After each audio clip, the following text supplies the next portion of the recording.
Bonjour, ici Jessie et aujourd'hui je vais faire une petite vidéo qui est un peu comme... J'ai beaucoup vu ça sur les chaînes Booktube, mais plus comme les chaînes Booktube anglophones, mais je trouvais que c'était quand même un principe intéressant, fait que j'ai décidé de le faire aussi. C'est comme des lectures en cas d'urgence, donc juste des livres à lire quand tu te sens pas bien, puis des livres qui vont te faire du bien. Puis là, je voyais des gens qui choisissaient vraiment des livres assez intenses. Puis disait genre, oh ouais, relis toutes les Harry Potter. J'étais comme, quand tu te sens pas bien, t'as pas le goût de relire genre 7 livres, what the fuck? Fait que j'ai vraiment essayé de lire les livres qui se lisent en une journée, des livres qui vont me faire du bien, puis peut-être qui vont me pousser à lire plus aussi, mais juste comme, pas quelque chose qui te demande toute ton énergie non plus. Fait que c'était un petit peu ça sur quoi j'ai basé mes choix. Puis je pense que je suis arrivée à une pas pire pile, donc on va voir ça. Mon premier choix, en fait, ce serait une pièce de théâtre. C'est A Midsummer Night's Dream de Shakespeare parce que j'aime vraiment beaucoup Shakespeare. Ça, c'est comme ma troisième pièce de... Non, ma deuxième pièce préférée de Shakespeare. Ouais, je l'aime vraiment beaucoup. C'est super drôle. Il y a de la romance, il y a beaucoup d'humour, il y a du drame. C'est Shakespeare, fait que tu peux pas vraiment te tromper. Donc, le deuxième livre que j'ai choisi, en fait, c'est Tout Tango de Baron Marc-André Évêque. Donc, ça, c'est un recueil de poésie drôle. Et c'est honnêtement la première fois que je lisais quelque chose de semblable à ça. J'ai pas lu Chasser les licornes de Baron Marc-André Lévesque non plus. Si vous connaissez d'autres recueils de poésie comme ça, honnêtement, recommandez-les-moi. J'ai tellement aimé ça. C'était un gros coup de cœur de 2017. En fait, quand je l'ai lu, j'ai commencé à le lire, c'était au party de Noël ou du jour de l'an, en tout cas chez mes parents. Puis je voulais vraiment arriver à 150 livres. Fait que genre, j'avais amené plein de petits livres à lire. Puis ça, c'en était un. Puis j'ai commencé à lire ça. Là, j'étais comme non, il faut que je partage ça avec tout le monde. Fait que j'en ai fait la lecture aux enfants qui étaient là au party. Et ils en ont raffolé eux aussi. J'ai censuré un petit peu certaines parties qui étaient un petit peu pas catholiques, mettons. Mais sinon, c'est juste excellent. Il y a même des jeux puis des tests dans le. C'est malade. J'ai vraiment aimé ça, puis ça se lit super rapidement. Comme je vous dis, je l'ai lu en comme 1 heure environ. À lire à voix haute, à lire dans votre tête, à lire tout seul, à lire avec du monde, c'est trippant comme livre. Puis je pense vraiment que ça va vous faire du bien si vous le lisez. Parce que moi, en tout cas, ça m'en a vraiment fait. Puis je savais pas que j'allais pas bien. Puis genre, ma vie est juste tellement mieux depuis que ce livre-là est entré dedans. Merveilleux. Ensuite, c'est un livre qui est un peu triste. Je pense qu'il est peut-être contre-productif quand le but c'est de prendre un livre pour se sentir mieux. C'est un livre qui m'a vraiment touchée la première fois que j'ai lu, puis je l'ai relu l'année dernière aussi, puis ça m'a encore fait le même effet. Et c'est Bird d'Angela Jensen. Si vous suivez ma chaîne un peu moment, vous savez que j'adore ce livre-là. Comme c'est honnêtement un de mes livres favoris. C'est également très court. C'est vraiment un tout petit livre. Et c'est tellement. C'est un livre qui est pas nécessairement triste, mais il touche des sujets qui sont tristes. Ça parle d'abandon, de deuil, de mort. Donc, c'est des sujets qui sont vraiment lourds, puis c'est du point de vue comme d'une jeune fille. Son âge j'ai pas dit, mais j'ai toujours assumé qu'elle avait environ 12-13 ans, le personnage principal. Et sa façon de voir le monde, c'est juste. C'est un livre qui fait du bien, honnêtement, comme ça. Ça fait de la peine, mais d'une bonne façon. Puis je pense que quand on vit un mauvais moment, l'histoire, en fait, de Bird, c'est une jeune fille qui va aller changer la vie d'autres personnages. Puis je pense que le livre fait la même chose que le personnage. Et c'est de toute beauté. Et j'aime vraiment ce livre-là. Et je vais probablement pleurer si je continue à en parler, donc on va passer à autre chose. Mais genre, ce livre-là fait du bien. Par la catharsis, peut-être. Je sais pas, c'est juste beau. Prenez-le, honnêtement, c'est merveilleux.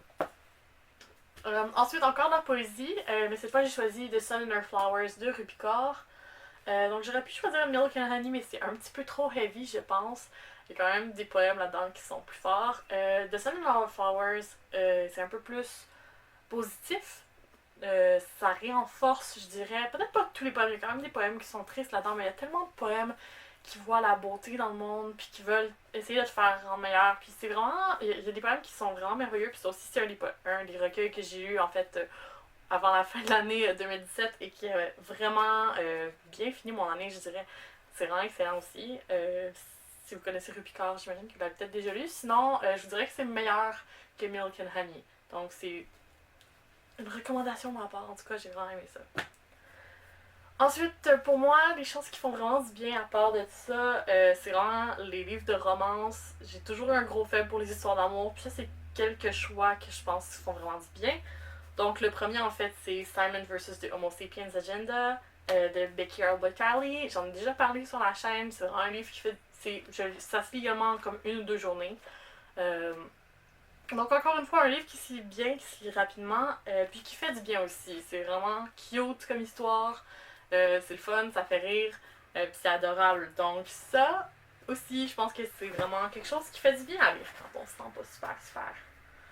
Ensuite, c'est pas nécessairement une histoire d'amour, même s'il y a un aspect d'amour, je pense que c'est plus comme un coming of age. Et c'est le journal de Rue de la Flamme d'India Desjardins, ou genre le journal de Marie-Cool d'India Desjardins pour l'aspect un peu plus nostalgique, parce que je tripais tellement là-dessus quand j'étais jeune. Mais pour ceux qui n'ont pas l'aspect nostalgique, peut-être plus le journal de Rue de la Flamme, c'est vraiment un livre qui est encore actuel, je pense.